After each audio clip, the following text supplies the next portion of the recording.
ఇప్పుడు మోడీనే దిగమను మొత్తం రాష్ట్రంలో ఉన్నాయని నేను కూర్చొని కొనిపిస్తా ఒక్క నిమిషంలో 12 ఏళ్ళు ఉన్న మోడీ ఏమేలుగా పెట్టిండో వీళ్ళని చెప్పమను అరవింద్ గారిని లేకపోతే బండి సంజయ్ గారిని. ఇప్పుడు మాట్లాడేటప్పుడు బుర్ర ఉపయోగించాలి. మోడీ గారు ప్రతి సంవత్సరం 2 కోట్ల ఉద్యోగాలు ఇస్తా అన్నాడా? 12 ఏళ్ళు అయింది, 24 కోట్ల ఉద్యోగాలు ఇచ్చిండా? పేదవాళ్ళ ప్రతి ఖాతాలో స్విస్ బ్యాంకులో నల్లధనం తెచ్చి 15 లక్షల రూపాయలు ప్రతి పేదోడి ఖాతాలు వేస్తా అన్నాడా? వేసిండా? నీ ఖాతాలు పడ్డాయా నరేందర్? పోనీ ఇక్కడ రాములు గారి ఖాతాలు పడ్డాయా? ఆయన కూడా పేద ఆయనే కదా. ఇట్లాంటి ఒక 50 చెప్తా నరేంద్ర మోడీ గారు ఇచ్చిన అష్యూరెన్సెస్ రైతుల ఆదాయాన్ని 2 ఇంతలు చేస్తా అన్నాడు. చేసిండా? పండించింది కొంటలేడు. తక్షణమే నరేంద్ర మోడీ గారిని దిగిపోమనుండ్రి. రాహుల్ గాంధీ గారు నా కుర్చీలో కూర్చోబెట్టి ఇవన్నీ ఫుల్ఫిల్ చేపిస్తా. నేను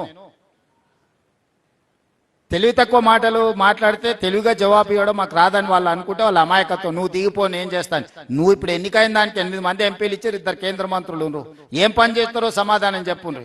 ఇవాళ 75 లక్షల మెట్రిక్ టన్స్ ఎల్ఎంటీ మనం ప్రొక్యూర్ చేస్తే వాళ్ళు ఎంత కొంటురు? 50 లక్షలు కొంటురు. మిగతా 25 లక్షలు ఎవరింట్లో పోయాలా? ఎవరి నెత్తి మీద పోయాలి? 6-7 వేల కోట్ల రూపాయలు అదనపు భారం ఇప్పుడు అవి కొన్నందుకు. మేము అది భారం అనుకోలేదే, బాధ్యత అనుకున్నాం. రైతులు పండించిన చివరి గింజ వరకు ఒట్లు కొంటామన్నాం, కొన్నాం. మొక్కలు కనీస మద్దతు ధర వాళ్ళు ప్రకటించారు, ఒక్క గింజనన్న కొన్నారా? జొన్నలు కనీస మద్దతు ధర ప్రకటించారు, ఒక్క గింజనన్న కొన్నారా? పొద్దుతిరుగుడు ఇత్తనాలు ఒక్క గింజనన్న కొన్నారా? అంటే ఢిల్లీలో కూర్చొని కనీస మద్దతు ప్రకటించి ఇక మీ సావు మీరు సావు పోండి అని ఇదేం పెద్ద తెలివితేటలు అనుకుంటున్నారా వాళ్ళు? నాకు అర్థం కావట్లేదు. అందుకే చెప్పిన 15 తారీఖు లోపల మా సేకరణ మొత్తం అయిపోద్ది.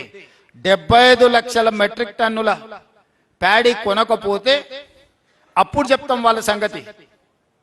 నేను ఉత్తమ్ కుమార్ రెడ్డి గారు ఎన్నిసార్లు పోయి వచ్చినాం ప్రహ్లాద్ జోషి దగ్గరికి, మీరే చూసిండ్రు కదా.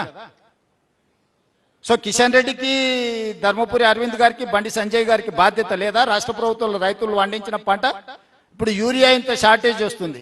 మన రాష్ట్రంలో ఉన్న రామగుండం యూరియా మనకి ఇవ్వకుండా పక్క రాష్ట్రాలకు ఇస్తారు. ఇది న్యాయమా? పోనీ వీళ్ళ చేతగాంతనం కాదా? కనీసం వీళ్ళు 8 మంది ఉండ్రు. పోయో మంత్రి దగ్గర కూర్చొని అయ్యా బయట నుంచి ఇచ్చేది ఇచ్చిపెట్టు, మా రాష్ట్రంలో ఉత్పత్తి అవుతున్న రామగుండంలో ప్లాంట్లో ఉత్పత్తి అవుతున్న యూరియా మాదన్న మాకియండి అని అడగాలి కదా. అడిగే ధైర్యం కూడా లేదు కదా. తెచ్చే సంగతి దేవుడు ఎరుగు.